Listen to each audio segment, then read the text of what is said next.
Assalamualaikum warahmatullahi wabarakatuh. Perkenalkan, nama saya Melia Berswiti. Saya adalah salah satu mahasiswi dari Universitas Borneo Tarakan.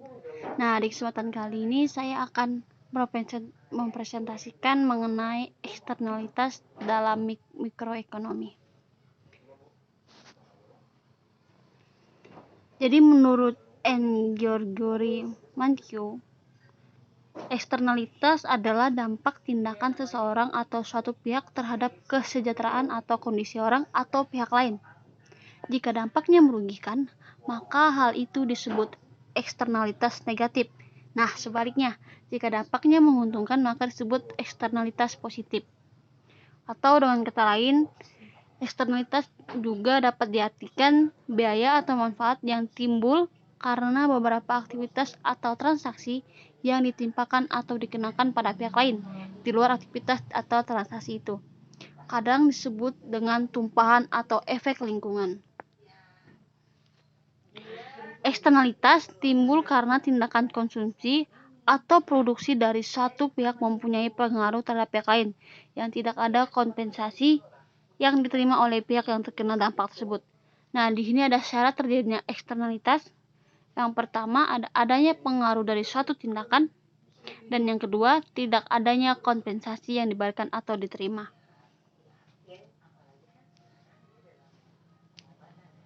Di sini ditinjau dari dampaknya, eksternalitas dapat dibagi menjadi dua. Yang pertama ada eksternalitas positif. Eksternalitas positif adalah apabila dampak dari suatu tindakan terhadap orang lain yang tidak memberikan kompensasi menguntungkan. Nah, pada umumnya masyarakat akan merasakan adanya eksternalitas atau dampak positif dari keberadaan satu aktivitas bila kuantitas barang dan jasa sangat sedikit dibandingkan kebutuhan masyarakat. Kedua ada eksternalitas negatif. Eksternalitas negatif adalah apabila dampaknya bagi orang lain yang tidak menerima kompensasi sifatnya merugikan. Pada umumnya, eksternalitas yang berhubungan dengan lingkungan hidup seperti polusi air dan udara, kebisingan, suara-suara ribut, semuanya mempengaruhi kepuasan orang lain. Masyarakat akan merasakan adanya eksternalitas atau dampak negatif dari aktivitas konsumsi maupun produksi bila kuantitas produksi atau konsumsi barang dan jasa menghasilkan limpahan kerugian atau konsumsi barang jasa menghasilkan limpahan kerugian atau kesulitan bagi masyarakat. Eksternalitas bisa terjadi karena agen-agen ekonomi mempengaruhi aktivitas agen-agen ekonomi lainnya tanpa difleksikan dalam transaksi-transaksi pasar. Nah, di sini ada faktor-faktor penyebab terjadinya eksternalitas. Ada beberapa faktor yang menyebabkan terjadinya eksternalitas. Yang pertama ada keberadaan barang publik. Barang publik atau public goods yang sering disebut dengan barang sosial atau barang kolektif adalah barang yang bebas konsumsi atau bebas dikonsumsi. Nah, pemanfaatan barang atau jasa tersebut oleh seorang sama sekali tidak mengurangi kesempatan bagi orang lain untuk turut menikmati barang yang tidak ada tandingannya dalam konsumsi atau manfaat tidak bisa dipisahkan.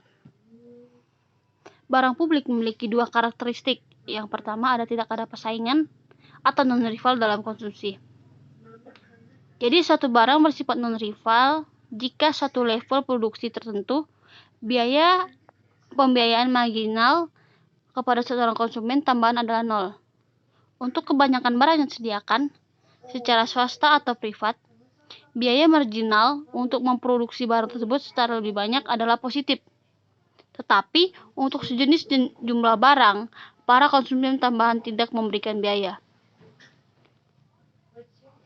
Karakteristik yang kedua ada tidak bersifat eksklusif atau sulit diperoleh. Sifat pertama yang membedakan barang-barang publik dengan barang-barang lainnya adalah apakah orang-orang bisa menikmati barang-barang yang dibeli dan dimiliki secara sendiri-sendiri atau tidak. Untuk barang-barang privat, biasanya eksklusivitas ini bisa dilakukan. Jadi kalau barang-barang privat bisa dipisahkan pengkonsumsiannya, maka barang-barang publik sangat sulit dipisahkan dari pengkonsumsiannya. Faktor yang kedua ada sumber daya milik bersama. Biasanya faktor eksternalitas timbul saat sumber daya dapat digunakan tanpa biaya. Sumber daya milik umum ini merupakan suatu yang diperoleh secara orang secara gratis.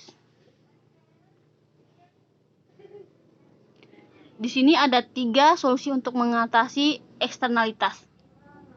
Yang pertama, regulasi atau peraturan. Salah satu cara untuk mengatasi kegagalan pasar atau efisiensi akibat terjadinya ekonomi eksternal adalah regulasi atau larangan pemerintah. Dengan melarang aktivitas yang meningkatkan ekonomi eksternal, maka di ekonomi eksternal tersebut bisa dicegah. Regulasi digunakan untuk mengatasi internalitas yang akan tambah parah menurut perhitungan dan akan parah, maka pemerintah mengeluarkan peraturan dengan cara melarang atau mewajibkan suatu pihak kepada pihak-pihak penyebab dari sumber eksternalitas itu. Kedua, ada pajak Pigouvion. Pajak Pigouvion adalah pajak yang diterapkan untuk mengoreksi berbagai dampak dari suatu internalitas negatif.